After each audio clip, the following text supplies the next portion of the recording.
नमस्कार, प्रणाम। मैं आपको यहाँ पर जो बताने की कोशिश कर रहा हूँ आज की वीडियो में, मैं शंकर रावल आज की वीडियो में सूर्य बुध के कंजंक्शन के बारे में बताने की कोशिश कर रहा हूँ। और जो ये मेरे वीडियो होते हैं, ये मेरे जो एक्सपीरियंस है, जो मैंने सीखा है 40 साल तक, और बहुत सारी किताबें पढ़ी हैं, और अपने फादर से भी, जो कैलाश चंद जी थे, बहुत ही मशहूर थे, और मतलब उनको भी एक एस्ट्रोलॉजी, उनके लिए एक पूजा थी। और राव अंकल और मिस्टर अय्यर, मिस्टर गोयल, सबके साथ बैठते थे, हम सुनते रहते थे उनकी बातें। तो उस तरीके से बहुत ही 40-50 साल में जो मैंने सुना है, लोगों को देखा है, सीखा है, पढ़ा है, उसके ऊपर मैं अपना जो मैंने मतलब समझा है, वो बताने की कोशिश करता हूँ। और आज मैं आपको सूर्य बुध के कंजंक्शन के बारे में बताऊंगा। सूर्य बुध एक साथ हो तो क्या हो, खाली सूर्य बुध और कोई प्लैनेट ना हो। और सूर्य बुध जब एक साथ होता है, जनरली ये बहुत अच्छा होता है। सूर्य बुध का एक साथ होना मतलब बहुत ही अच्छा माना जाता है। आदमी को एग्रेसिव बनाता है, आदमी को शक्ति देता है आगे बढ़ने की, एक मंगल व्यक्तित्व पैदा करता है। जैसे कि फौजी होता है, अंदर से मेंटली एग्रेसिव होता है, मानसिक रूप से एग्रेसिव होता है, आगे बढ़ने की कोशिश करता है, आगे बढ़ता है और सक्सेसफुल होता है। तो सूर्य बुध एक साथ होना बहुत अच्छा माना जाता है। अगर वो किसी भी मेलेफिक प्लैनेट से और उनके दुश्मनों से उसको उसमें मतलब कोई इम्पैक्ट नहीं आ रहा हो, उसके अंदर कोई प्रॉब्लम नहीं आ रहा हो, तो सूर्य बुध मेरे हिसाब से एक तरह का मंगल है, जो मंगल जैसा व्यक्तित्व देता है। अगर सूर्य बुध क्लियर हो, उसके अंदर कोई इशू ना हो। तो अब मैं सूर्य बुध को आपको समझाने के लिए सूर्य बुध को हर हाउस में बताता हूँ जल्दी से, जिससे कि मतलब मेन चीज़ें बताता हूँ, जिससे कि आपको समझ में आ जाए। सूर्य बुध जब पहले घर में होता है तो वो बहुत ही अच्छा है। उसमें आदमी को सरकार से फ़ायदा होता है, मिलिट्री में जा सकता है, पॉलिटिशियन बन सकता है, बिजनेसमैन बन सकता है, और बिजनेसमैन जो कि लोगों से डील करता हो, फाइनेंस में डील करता हो, बातों में डील करता हो, उसका बिजनेस कर सकता है। पॉलिटिक्स में आईएएस बन सकता है। सूर्य बुध लग्न में होना और अगर अच्छा है तो कोई प्रॉब्लम नहीं है। मगर यही सूर्य बुध जो शनि से अफ्लिक्टेड हो जाता है, अगर शनि इसको देखता है, तो सूर्य बुध को जब भी शनि देखेगा तो उसके अंदर आपको प्रॉब्लम्स आएंगी। सूर्य को वो वीक कर देता है। और बुध और शनि दोस्त हैं, बुध और शनि मिल जाते हैं और सूर्य को वीक कर देते हैं, जिससे कि बहुत इम्पैक्ट हो जाता है। सरकार से प्रॉब्लम होगी, अपने आप में आपको वाइटैलिटी नहीं होगी, आपको लगेगा मैं क्या कर रहा हूँ, गलत काम करने की कोशिश करेंगे, शॉर्टकट्स लेने की कोशिश करेंगे। तो तब आपको इश्यूज आएंगे अगर आपको शनि 7वें घर में हो और शनि लग्न में। मगर हमारे हिसाब से तो 5वां, 9वां, 11वां, 30वां, दूसरा, 12वां, सब जगह शनि प्लेस्ड हो, तो उसका कुछ ना कुछ इम्पैक्ट होगा। उसको हमको उस उतने डिटेल में नहीं जा रहे हैं, मगर अगर सूर्य शनि आपके कंजंक्शन में हो, उसके साथ हो या 7वें में हो, तो उसका बहुत इम्पैक्ट होता है। या 5वें 90 में भी हो तो उसका बहुत ही इम्पैक्ट होता है और आपको पुल डाउन कर देता है इस पर्टिकुलर कंजंक्शन को। और सूर्य बुध जब एक साथ होता है तो ये समझिए, तो 2/3 जो पावर है वो सूर्य की है, 1/3 पावर बुध की है। सूर्य जो है, जो आपके अंदर जो इम्प्रेशंस हैं, आपके माइंड के अंदर जो इम्प्रेशंस लेके पैदा होते हैं, वो सब सूर्य उसका कारक होता है। मगर उन इम्प्रेशन से कौन से इम्प्रेशंस आपके लिखे जाएंगे या कौन से आगे आएंगे, मतलब आप एक्शन किन चीज़ों से लीजिएगा, वो बुध पे निर्भर होता है। तो लिखने का काम बुध करता है। और जितने इम्प्रेशंस के साथ आप पैदा होते हैं, जितने भी सब पुरले जन्म के संस्कारों के साथ, जितने इम्प्रेशंस हर जन्म के बाद जो इम्प्रेशंस हैं आपके अंदर, नेगेटिव पॉजिटिव, उनको लिखने के, उनको सामने लाने की शक्ति जो है वो बुध की है। तो बुध इंपॉर्टेंट है, मगर इतना इंपॉर्टेंट नहीं जितना सूर्य होगा। सूर्य is the impressions by which you are born, कि कितने इम्प्रेशंस के साथ आप बॉर्न हुए, कौन से इम्प्रेशंस ऊपर की तरफ हैं आपके ब्रेन के अंदर। जैसे लंगूर होता है, तो लंगूर की जो पूंछ होती है वो बुध है। तो लंगूर की जो पूंछ है वो बहुत इंपॉर्टेंट है। तो पूंछ जो है वो बुध है। तो इस तरह समझिए, 2/3 हिस्सा सूर्य है और 1/3 हिस्सा बुध का है, जो कि खराब रहता है। सूर्य बुध जब भी साथ हो, ये मत सोचिए कि हरदम खराब रहेगा। बुध की जो अवधि होती है 34 साल होती है, और बुध जब भी खराब हो या नेगेटिव हो तो 34 साल तक अपना नेगेटिव असर देता है। उसके बाद उसके नेगेटिव असर में शीर्णता पड़ जाती है, शक्ति नहीं रहती इतना खराब करने का, मगर 34 साल तक ज़रूर खराब करेगा। सूर्य बुध जब दूसरे घर में होगा तो बहुत अच्छा होगा। इसके अंदर आपको फिल्म वर्ल्ड के अंदर, बिजनेस के अंदर, शो वर्ल्ड के अंदर, फैशन के अंदर, खाने के अंदर, फाइनेंस में आपको अच्छा रहेगा। लोगों से बात करने में आप माहिर हो सकते हैं, खाने की चीज़ों में आप बिजनेस कर सकते हैं, फूड रेस्टोरेंट्स, खाने की चीज़ में, चंद्रमा की चीज़, पानी की चीज़, लिक्विड चीज़ों से आप को ट्रेडिंग कर सकते हैं, जैसे केमिकल्स हो या जवा की लिक्विड आजकल इतना सब हो गया, उन सब से आप उनमें ट्रेडिंग करिए तो बहुत अच्छा रहेगा। मगर अगर यहाँ पर अगेन सूर्य बुध अगर शनि के साथ हो तो प्रॉब्लम होगा, राहु के साथ होगा तो प्रॉब्लम होगा, उसको निगेट कर देता है, प्रॉब्लम कर देता है। राहु क्या करता है, वो आदमी को इतना बड़ा सोचने की शक्ति देता, बड़ा सोचने का वो देता है कि इतना बड़ा सोचता आदमी कि कुछ नहीं कर पाता है। I mean when you think too big you can not do anything. I mean आप बहुत बड़ा सोचिए, आप नहीं कर सकते हैं। तो ये होता है कि राहु देता है। शनि जो देता है वो आदमी को डरा देता है, वो आदमी से कहता है बहुत केयरफुल हो जाओ, बहुत तुम तरीके से काम करो, बहुत धीरे काम करो, चीटी का काम करो, 2 स्टेप्स आगे बढ़ो, 3 स्टेप्स पीछे बढ़ो। और बुध उसको सपोर्ट नहीं करेगा तो मतलब सूर्य उसको सपोर्ट नहीं करेगा तो फिर बुध बेचारा क्या करेगा, तो वो अपने उस तरीके के रिजल्ट्स देना शुरू कर देता है। इस तरह आप इसको एनालाइज करने की कोशिश करिए। तो मगर अगर शनि राहु नहीं है तो आपको अच्छा रिजल्ट देगा। बुध जो है अगेन यहाँ चंद्रमा के तहत 3 प्लैनेट्स हैं जो है इसके एनिमीज़ हैं बुध के, वो है बृहस्पति, चंद्रमा और मंगल। तो बृहस्पति, चंद्रमा, मंगल अगर सातवें में हो, साथ है तो बुध खराब हो जाता है।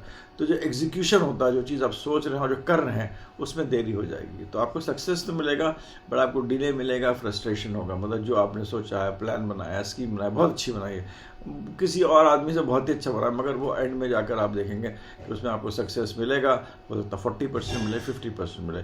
तो बुध ऐसा करता है कि बुध एग्जीक्यूटर है, तो एग्जीक्यूशन जब अच्छा नहीं होता है तो वो चीज़ अच्छी नहीं होती। कोई भी आप प्लान बनाते हैं और उस प्लान बहुत अच्छा हो मगर अगर अंत में उसका रिजल्ट अच्छा ना हो तो प्लान बेकार ही होता है। तो इस तरह आपको ये देखना पड़ेगा कि बुध भी अफ्लिक्टेड हो तो उससे क्या होता है। मगर बुध का अफ्लिक्शन डिले करता है, थोड़ा सा गड़बड़ करेगा इन द सेंस कि थोड़ा सा उसको डिवियस कर देगा, थोड़ा सा उसको चेंज कर देगा, थोड़ा सा मतलब आपको घुमा देगा, मगर एंड में आपको रिजल्ट्स मिलेंगे। 100 आउट ऑफ 100 नहीं मिलेंगे, 50 आउट ऑफ 100 मिलेंगे, 40 आउट ऑफ 100 मिलेंगे, पास आउट मार्क्स मिलेंगे। मैक्सिमम आपको 60% मिल सकते हैं। इसको आप बोलते हैं कि हम कहते हैं लोअर फर्स्ट डिवीजन, उस टाइप से आपको मिलेगा अगर आपका बुध एफ्लिक्टेड हो चंद्रमा, बृहस्पति और मंगल से। सूर्य बुध जब तीसरे घर में होते हैं तो अच्छा होता है। सूर्य बुध जो होता है एक तरह का मंगल बनाता है और तीसरा घर जो है कारक भी मंगल है। और जब भी तीसरे घर में होता है सूर्य बुध तो राहु कंट्रोल हो जाता है। राहु जब कंट्रोल हो जाता है, कंट्रोल मतलब ये नहीं कि मर जाता है, अब राहु जो है उसके अंदर एनर्जी बहुत है। अब राहु की एनर्जी जब आपके अंदर कंट्रोल हो जाती है तो मतलब आपके अंदर शक्ति बढ़ जाती है काम करने के लिए, आप एक बब्बर शेर बन जाते हैं। और अगर बाकी प्लैनेट्स आप सपोर्ट करते हैं तो शेर फिर शेर ही है। आई मीन सिम्बॉलिकली शेर है, but I mean you can, आप बहुत मेहनत करके आप आगे बढ़ सकते हैं, चाहे किसी भी स्तर में पैदा हो तो आपके लिए अच्छा होगा।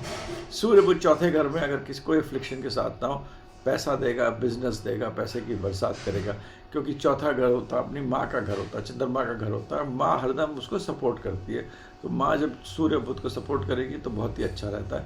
अगेन यहाँ पर आपको ये देखना पड़ेगा कि आपका चंद्रमा कैसा प्लेस्ड है।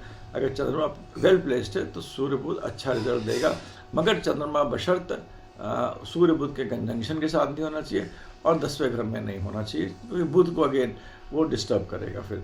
तो सूर्य बुध चौथे घर में पैसा देता है। सूर्य और बुध को सूर्य और बुध शनि से अफ्लिक्टेड नहीं होना चाहिए और चंद्रमा बृहस्पति और मंगल से अफ्लिक्टेड नहीं हुआ। चंद्रमा बृहस्पति को, बृहस्पति सबसे बड़ा बुध दुश्मन है और चंद्रमा उसके बाद बुध का नेक्स्ट बड़ा दुश्मन है, उसके बाद मंगल है। तो इन तीनों से अफ्लिक्टेड नहीं होना चाहिए। पर अगेन हियर आपको याद रखिए कि 1/3 रिजल्ट बुध का होता है, 2/3 रिजल्ट सूर्य का होता है।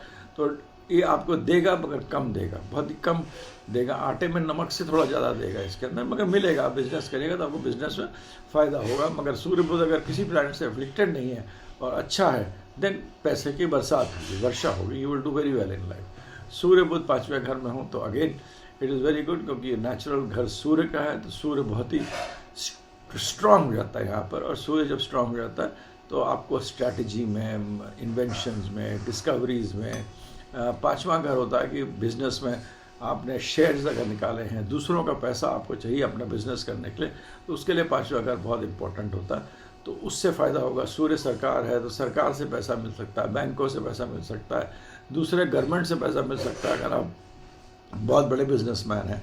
तो सूर्य बुध साथ हो तो अच्छा ही होता है। मगर याद रखिए अगेन इम्पॉर्टेंट इज दैट सूर्य के शनि से एफ्लिक्टेड नहीं होना चाहिए, राहु से एफ्लिक्टेड नहीं होना चाहिए, और बृहस्पति और चंद्रमा से एफ्लिक्टेड नहीं होना चाहिए, क्योंकि 5वें घर में अगर बृहस्पति और चंद्रमा से एफ्लिक्टेड बुध हो जाता है तो पैसे वाली चीज़ें आपके सब खराब हो जाती हैं। स्ट्रैटेजी भी सब होता है कि अंत में कितना पैसा आएगा, क्या आपके अच्छा होगा, तो वो प्रॉब्लम्स आपको क्रिएट करेगा ज़रूर। छठे घर में सूर्य बुध साथ हो तो अच्छा ही होता है, क्योंकि मतलब मगर इसमें आप ये देखिए आपका केतु कैसा है। अगर आपका केतु वेल प्लेस्ड है तो सूर्य बुध आपको बहुत अच्छे रिजल्ट्स यहाँ देता है। आपको बहुत ही एक ऐसा श्रमिक, एक ऐसा हार्ड वर्किंग आदमी बनाता है दैट यू विल गिव। अपने जो दुश्मन होते हैं उनको आप हराइएगा, बीमारी नहीं होगी, और उधार का पैसा अगर आप लीजिएगा बैंकों से उधार लेकर तो वो पैसा चुका भी लेंगे और प्रॉफिट भी हो जाएगा। तो ये छठे घर में। 7वें घर में सूर्य बुध में अगर शुक्र आपका खराब है, वेल प्लेस नहीं है, तो उसमें प्रॉब्लम आएगा, मैरिड लाइफ में प्रॉब्लम आएगा, वाइफ ठीक नहीं होगी और बहुत सारे इश्यूज हो सकते हैं। उसमें शुक्र को भी देखना पड़ेगा 7वें घर में। और जो मेरा थंब रूल है, शनि एफेक्ट नहीं करना चाहिए और चंद्रमा बृहस्पति नहीं एफेक्ट करना चाहिए। चंद्रमा बृहस्पति को नहीं एफेक्ट करना चाहिए। बुध का रिजल्ट 34 साल तक रहता है, सूर्य का रिजल्ट पूरे लाइफ टाइम रहता है। तो एफ्लिक्शन ऑफ बुध थोड़ा आपको रिजल्ट्स कम देगा, टू रिपीट अगेन। अब 34 साल के बाद आपको अच्छे रिजल्ट देना बल्कि शुरू कर देगा अगर बाकी चीज़ें ठीक है, सूर्य ठीक है तो सूर्य बलवान हो जाता है, फिर सूर्य रिजल्ट अच्छे देता है। 7वें घर में आप शुक्र को देखना आपको बहुत ज़रूरी है। सूर्य बुध 8वें घर में हो और अगर दूसरे घर में कोई प्लैनेट नहीं हो तो ये आपको नाम, फेम, आपको इंटरनेशनल फेम देगा, आपको पैसा देगा, इनहेरिटेंस देगा, बहुत ही अच्छी चीज़ है। आपको फिल्म वर्ल्ड से आपको देगा जो चीज़ आपको दिखती नहीं है, जैसे पर्दा होता है, पर्दे पे कर रहे हैं तो आप एक्टिंग तो पीछे कर रहे हैं मगर आपकी फिल्म तो पर्दे पे चल रही है, तो फिल्म इंडस्ट्री के लिए बहुत अच्छा है, फैशन इंडस्ट्री के लिए बहुत अच्छा है, जितनी भी चीज़ें लोहा के नीचे, धरती के नीचे जितनी भी चीज़ें उनके लिए बहुत अच्छा है। तो सूर्य बुध वहाँ से आपको पैसा भी देगा और आपको मतलब इन चीज़ों से फ़ायदा भी देगा, प्लस आपको ऑब्वियसली अगर ये चीज़ें होती तो फॉर्चुनेट भी रहेंगे। सूर्य बुध 9वें घर में हो तो फिर भी बहुत अच्छा है, फॉर्च्यून के लिए बहुत अच्छा है। मगर बुध के एफ्लिक्शन अगेन जो थंब रूल्स जो मैंने बताया वो याद रखिएगा। तो सूर्य बुध अगर नॉन एफ्लिक्टेड 9th हाउस में इट इज़ वेरी गुड। सूर्य बुध 10वें घर में होता है अगेन बहुत अच्छा है, मगर इसमें आप शनि को देखिएगा। अगर शनि यहाँ पर उसके साथ बैठ गया है या शनि एफ्लिक्टेड है तो खराब करेगा, मगर अगर शनि उनको देख रहा है तो इतना खराब नहीं करेगा, शनि साथ भी है तो भी इतना खराब नहीं करेगा, आपको प्रोफेशन में अच्छा देगा यहाँ पर सूर्य बुध में। मगर अगर शनि आपका समझ लीजिए मंगल के घर में बैठा हुआ, अपने दुश्मन के घर में बैठा हुआ, तो आपको प्रॉब्लम कर सकता है। जब भी शनि सूर्य बुध के साथ बैठेगा तो ये ज़रूर करेगा कि आपको सरकार के साथ प्रॉब्लम करेगा, आपको बैंकों के साथ प्रॉब्लम, अल्टीमेटली बट आपको राइज करा देगा। 36 साल के बाद आपको प्रोफेशनल प्रेस्टीज देगा और आपको राइज भी करा देगा, क्योंकि 34 साल बुध होता है और शनि अपना रिजल्ट 36 साल के बाद बहुत ही प्रबल हो जाता है। तो अगर शनि स्ट्रांग है, 10वें घर में शनि को बहुत स्ट्रांग माना गया है, तो शनि अगर 10वें घर में बैठा हुआ है सूर्य बुध के साथ तो 36 साल के साथ आदमी को ऊपर उठा देगा, 36 साल तक स्ट्रगल देगा। तो ये एक थंब रूल है अगर आप सूर्य बुध को 10वें घर में देख रहे हैं, और ये रूल आगे भी हम they will remain the same, they will not change, this is my analysis. सूर्य बुध जब 11वें घर में होता है तो ये बहुत ही अच्छे रिजल्ट देता है। अगर आपके पैतृक घर है, मतलब आपके मान लीजिए नया घर में रह रहे हैं और जो पिछला घर है, जो आपके पिता का घर है या पिता से पिता का घर है, वहाँ पर अगर अच्छे कर्म हुए हैं या हो रहे हैं तो इसके रिजल्ट आपको मल्टीफोल्ड मिलते हैं। ये मतलब बहुत ही अच्छे रिजल्ट आपको मिलेंगे। तो सूर्य बुध 11वें घर में इस तरह आपको मतलब पैसा, धन इत्यादि देगा। और यहाँ पर अगेन द रूल्स जो मैंने बताए हैं वो आपको अप्लाई करिएगा यहाँ पर। हालांकि 11वें घर में राहु का भी एक एनर्जी होती है, जो एक्वेरियस होता है उसमें राहु की एनर्जी होती है और जुपिटर की भी एनर्जी होती है। तो आजकल जैसे शनि अपने एक्वेरियस में चल रहा है, आपके कुंभ में चल रहा है, ये चेंज करता है। It is a very important planet for change because it has the energy of Rahu there, and Rahu disruption वाला प्लैनेट है और जुपिटर नई चीज़ें स्टार्ट करने वाला प्लैनेट है। तो जब भी 11वें घर में लोगों ने बहुत तारीफ़ करी है, मगर जब भी अब एक्वेरियस से प्लैनेट्स हैं उनको बहुत ध्यान से आप देखिए सूर्य बुध जब भी यहाँ पर होगा, आपको धन जब भी देगा जब आपका जो पहला घर है, जहाँ पर आप पहले आपके रह रहे थे, वहाँ पर अच्छे एनर्जी है कि नहीं, अच्छे काम हो रहे हैं कि नहीं। अगर वहाँ अच्छे काम हुए हैं और हो रहे हैं तो आपके लिए बहुत अच्छा रहेगा। नहीं तो यहाँ पर ऐसा रहेगा कि आपको हर चीज़ आपको एक टेंशन के साथ देगा, और या आप ऐसे काम करिएगा, पैसे कमाइएगा जो कि मतलब हम लोग ठीक नहीं समझते हैं। आजकल तो बहुत कॉमन हो गया है, जैसे हम इकोनॉमिक ऑफेंसेस कहते हैं। लोग कहते हैं कि भाई किस तरह हम करें, कोई गलत काम है उसको कैसे हटाएं, उसको कुछ गलत करने जा रहे हैं तो एक ऑर्गेनाइजेशन कुछ ऐसा कर दें कि उस गलत चीज़ को ढाक दिया जाए, या गलत चीज़ के ऊपर ऐसी चीज़ें, एक ऐसा पहनावा पहना दिया जाए कि वो अच्छी लगने लगे, किसी को समझ में ना आए। उन सब चीज़ों के लिए ये घर बहुत इम्पोर्टेंट घर है। आज की तारीख कलयुग में बहुत ही इम्पोर्टेंट हाउस है। तो आपको उस परिप्रेक्ष्य में इसको सूर्य बुध को देखना पड़ेगा। तो यहाँ पर अगर राहु हो तो शायद इतना ख़राब नहीं करेगा। राहु जो है वो बुध का दोस्त है, तो अगेन 34 साल तक प्रॉब्लम देगा। शनि भी बुध का दोस्त है, तो ये बुध के दोस्ती के साथ काम करते हैं। मून मार्स जुपिटर बुध के दुश्मन हैं मगर सूर्य के दोस्त हैं। तो ये बुध अपना नेगेटिव रिजल्ट देगा और सूर्य अपना पॉजिटिव रिजल्ट देगा। बट एक नेगेटिव और एक पॉजिटिव दो दोस्त बैठे हैं तो फिर उसमें कोई मतलब फ़ायदा नहीं होता, उसमें नेगेटिविटी ही होती है, देर होता है। बुध जो खराब करता है 34 साल तक करता है। तो आपको इस तरह देखकर अपना एक रिजल्ट दिखना पड़ेगा। सूर्य बुध 12वें घर में हो तो बहुत अच्छा होता है। आपका राहु कंट्रोल्ड होता है, आपके पास पैसा आएगा और पैसा खर्च करने की क्षमता रखेगा। आप स्ट्रैटेजी कर सकते हैं। 12वां घर भी बहुत इंपॉर्टेंट घर हो गया कलयुग में। जितना भी ऊपर की चीज़ें हैं, हवा है, हवा के ऊपर एयरवेव्स हैं, आपकी पीछे बैठ के काम करने की चीज़ें हैं। आजकल तो हर चीज़ सोशल मीडिया में होने लगी है। सोशल मीडिया वगैरह 12वें घर को हम 12वें घर से ही देखते हैं। तो 12वां घर, इसलिए आज की तारीख में 12वां घर बहुत ही इम्पोर्टेंट हाउस हो गया है। Because it is strategy, it is social media, it is waves, it is satellite.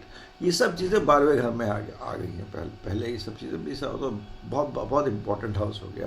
तो सूर्य चंद्र 12वें घर में अगर अनअफ्लिक्टेड बैठा हुआ है, किसी प्लैनेट से अफ्लिक्टेड नहीं, अकेले बैठा हुआ है, तो आपको बहुत ही अच्छा रिजल्ट देगा। सूर्य चंद्र 12वें घर में आपको करोड़पति अरबपति कुछ भी बना सकता है। आप धर्मान में पैसा भी खर्च कर सकते हैं। मैं एक हॉरोस्कोप जानता हूँ जिसमें सूर्य बुध 12वें घर में है और वो मतलब खरबपति आदमी है। और मगर कोई भी नेगेटिव प्लैनेट उस सूर्य बुध को नहीं देख रहा है, और ना उनके साथ चंद्रमा, बृहस्पति, मंगल का भी कोई है, ना शनि राहु देख रहा। सूर्य बुध अपने बैठे हुए हैं 12वें घर में। उससे वो उनको बहुत ही मतलब हॉरोस्कोप में बाकी चीज़ें कुछ बहुत नेगेटिव बट सब कवर अप होकर he is a multi billionaire. So that is the kind of thing with Surya, that person deals with telecommunication and so many other things। मतलब उस परिप्रेक्ष्य में है। मतलब इतना बहुत नाम नहीं है कि मतलब इंडस्ट्रियलिस्ट नहीं है, मगर है बहुत अच्छे हॉरोस्कोप। सूर्य बुध 12वें घर में इस तरह हमने बहुत हॉरोस्कोप देखिए। अगर वो बिल्कुल अनएफ्लिक्टेड बैठे हैं 12वें घर में तो आपकी बहुत सारी चीज़ों के प्रॉब्लम को वो समाधान ढूंढ सकते हैं। मगर यही सूर्य बुध अगेन अगर शनि राहु के साथ है तो बुध शनि राहु के साथ मिलकर सूर्य को तंग करता है तो प्रॉब्लम होगी। और सूर्य को अगर सूर्य को तंग करता है, अगर चंद्रमा, मंगल, बृहस्पति है, चंद्रमा, मंगल और गुरु हैं, ये बुध के दुश्मन हैं, तो बुध फिर सूर्य की नहीं मानता है, तो उसमें अपना प्रॉब्लम रहेगा। मगर ये भी याद रखिएगा हरदम कि सूर्य बुध में 2/3 रिजल्ट सूर्य का होता है, 1/3 रिजल्ट बुध का होता है। मगर जो एग्जीक्यूशन में काम है वो बुध करता है, तो इसी तरह वो डिले करता है। तीसरी चीज़ है कि बुध का जो रिजल्ट होता है वो 34 साल तक होता है। 34 साल के बाद फिर सूर्य प्रबल हो जाता है। तो ये सब देखते हुए आप अपने पत्री सूर्य बुध की कंजंक्शन को एनालाइज कर सकते हैं। इसके साथ ये वीडियो हो गया करीब 20 मिनट का, बड़ा वीडियो हो गया। मैं जो भी बोलता हूँ वो मैं ना लिखता हूँ ना मैं सोचता हूँ, जो आता है दिमाग में वो बोल देता हूँ। जो भी वीडियो बनाता हूँ आपको शायद ये वीडियो अच्छा लगेगा, तो आप बताइए अगर आपको अच्छा लगे, अगर इसमें कुछ क्वेश्चंस हैं, मेरे को आप connectingstars@gmail.com में भेज सकते हैं। आप नीचे लिख भी सकते हैं, मैं कोशिश करूँगा उनको रिप्लाई भी करूँगा आपको। और I do not give consultations, मतलब तो इसीलिए अपना कोई date of birth, place, time वगैरह ये सब कि मेरा क्या है, आगे क्या है, ये प्लीज़ इसके बारे में मत लिखिए। ये प्योरली एस्ट्रोलॉजी है, और एस्ट्रोलॉजी की वो चीज़ें हैं जो कि मैंने मतलब अनुभव करी है और मेरा एक नतीजा आता है, तो वो आपको मैं बताता हूँ। I am sure you would like it, और if you don't like it तो बताइए, मैं क्या कर सकता हूँ। ना मैं कोई स्पेशलिस्ट हूँ बनाने में वीडियो, तो हो सकता है मैं तेज़ बोल रहा हूँ, हो सकता है आपकी आवाज़ क्लियर नहीं आ रही हो। अगर ऐसा भी कोई प्रॉब्लम है तो बताइए, तो हम अपने आप को ठीक करने की कोशिश करेंगे। इसके साथ मैं अपनी वाणी को विराम देता हूँ। आपका दिन शुभ रहे। थैंक यू वेरी मच, बहुत बहुत धन्यवाद, प्रणाम।